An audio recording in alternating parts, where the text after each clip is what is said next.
నమస్తే, welcome to our channel. నేను పద్మిని, ప్రస్తుతంతో పాటు senior journalist and political analyst ఈ మంది రామారావు గారు ఉన్నారు. మాట్లాడదాం. సార్ నమస్తే. సార్, హీరో రాజ్ తరుణ్ సినిమాల్లో కంటే ఎక్కువగా కూడా ఈ వార్తల్లో ఎక్కువగా ఉండటం మనం వింటూ ఉంటాం. సార్, లేటెస్ట్ గా ఇంకొక వివాదంలో ఆయన ఇరుక్కున్నారనే చెప్పాలి.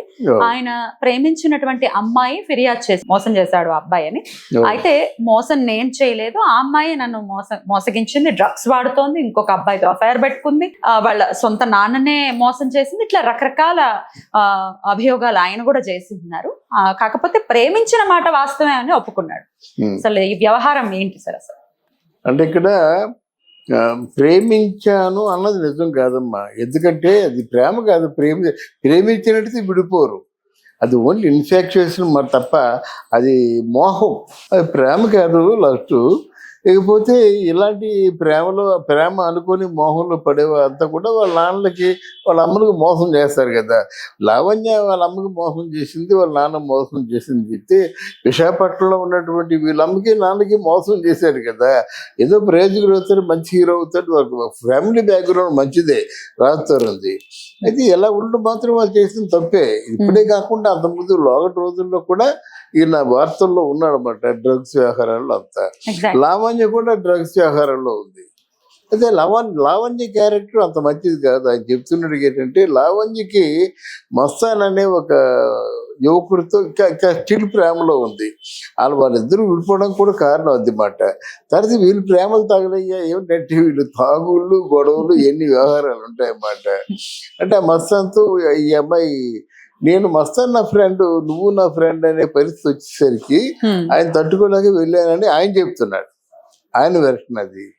ఈ లావణ్య ఏంటంటే నేను రాజ్ తరుణ్ తప్ప ఇంకెవరిని ప్రేమించలేదు, మా ప్రేమ గుర్తుగా ఆయన గుళ్ళో నన్ను పెళ్లి చేసుకున్నాను అంటుంది, కానీ ఆ పెళ్లి ఫోటోలు ఏవి చూపించటం లేదు. పెళ్లి మాత్రం అయిందని చెప్తున్నమాట. ఇక్కడ మల్హోత్రా అనేటువంటి హీరోయిన్, అంటే దాని ముందు పేరు ఏదో తెలియదు కానీ మల్హోత్రా అనుకుందా కాసేపు, పేరు మల్హోత్రే. వీడికి ఏంటంటే ఒక మంచి పొలిటికల్ ఇన్ఫ్లుయెన్స్ ఉంది. ఒక సీఎంతో సత్సంబంధాలు ఉన్నాయి. చూడు నీ ఎంత చూస్తానని చెప్పేసి ఈ మల్హోత్రా తమ్ముడేమో చంపేస్తున్నాడు, బెదిరిస్తున్నాడు అని ఈవిడ చెప్తుంది అన్నమాట. ఆవిడ అంటే మల్హోత్రా అంటే నన్ను ప్రేమించాడు, నాతోనే ఉంటున్నాడు, మా కుటుంబంలో సభ్యుల్లాగా ఉంటున్నాడు అని చెప్పేసి ఆవిడ అంటుంది.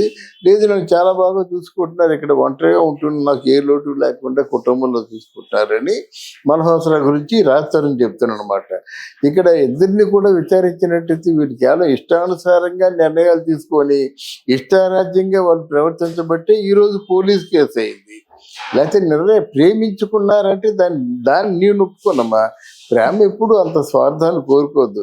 అసలు ఒకళ్ళు ప్రేమించిన తర్వాత రెండో వ్యక్తితో దొరికిపోవడం కూడా ఉండదు. చావైనా బ్రతికైనా ఆయనతోనే. అందులోనూ వయసులో ఉన్నారు కదా. ఎందుకంటే అదే వయసు మీరిపోయారు అనుకోండి, ఒక వాళ్ళు దాందే ఉంది, ఆయన ఎవరు లేరు కదా, ఎవరో మగతోడు అనుకుంటారు. అలా కాదు కదా. ఫ్రెష్గా ఉండి రాజధానికి వయసు ఎంత ఉంటుంది? మహా కష్టమైతే 30-35 ఉంటుంది, 33 ఉంటుంది. కనుక ఇదంతా కేవలం వాళ్ళ తాలూకు తొందరపాటు చర్య, బలహీనమైన చర్య వల్ల ఇప్పుడు నెక్స్ట్ ఆవిడ పోలీస్ కేసు పెట్టింది. రిటర్న్లో రాజధాని పోలీస్ కేసు పెడుతున్నమాట. నన్ను ఎలా మోసం చేసింది అంటే మామూలుగా పోలీస్ కేసు పెట్టరు కదా. ఇంత డబ్బు నా దగ్గర నొక్కేసింది, నన్ను పూర్తిగా నా కెరీర్నే నాశనం చేసింది అని చెప్పేసి ఆయన చెప్తున్నాడు అన్నమాట.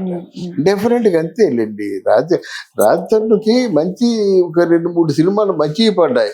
టాలెంటెడ్ కూడా అబ్బాయి టాలెంటెడ్. మోహన్ బాబు చిత్రాల్లో ఏదో యాక్ట్ చేశాడు.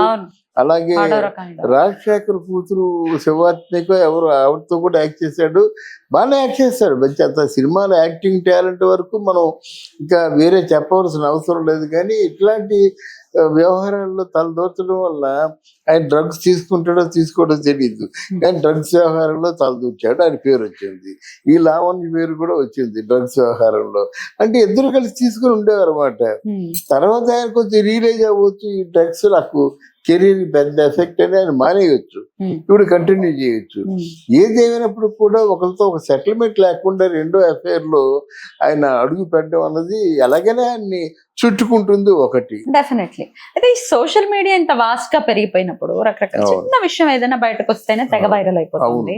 ఇట్లా హీరోలకి సంబంధించిన వ్యవహారాలు అంటే ఇంకాస్త ఇబ్బంది పెట్టేటటువంటి పరిస్థితి. అది ఇప్పుడే కాదు, ఫ్యూచర్ లో కూడా కెరియర్ మీద ఏమైనా ఇంపాక్ట్ చూపిస్తుందని అనుకోవచ్చా రాజ్ తరుణ్ కెరీర్? అవునవును, అది కరెక్టే. ఎందుకంటే వాళ్ళు ఫ్యూచర్ని ఆలోచించుకుంటే ఈ పనులు చేయరు ఒకటి. రెండవది అది కెరీర్ చాలా వాల్యుబుల్ కెరీర్ అన్నమాట. ఒక రేంజ్ ఆర్టిస్ట్గా, నాని లాంటి ఆర్టిస్ట్గా పైకి వస్తే ఎదగలడు.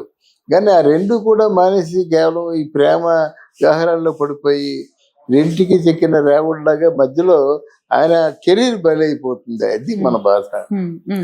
ఇప్పుడు ఈ పోలీస్ కేసులో చూసుకుంటాడా, ఆవిడ్ని కన్సోల్ చేస్తాడా, ఈవిడికి న్యాయం చేస్తాడా? ఒకవేళ మల్హోత్రతో పెళ్లి చేసుకున్నట్టయితే ఆవిడేమవుతుంది? పొరపాటున ఈ పెళ్లి జరుగుతుందో తెలిసి ఆవిడ ఆత్మహత్య ప్రయత్నం చేసుకుంది అనుకోండి, అయిపోయింది కదా.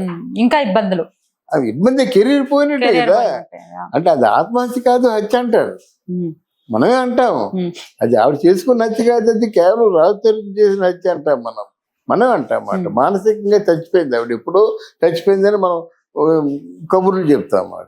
అందువల్ల ఇట్లాంటి చిక్కుల్లో ఉన్నటువంటి రాజుని ఎప్పటికైనా కళ్ళు తెరుచుకొని నిజాలు మాట్లాడుకుంటే బాగుంటుంది. డెఫినెట్లీ. అండ్ జాగ్రత్త కూడా వహించాలి.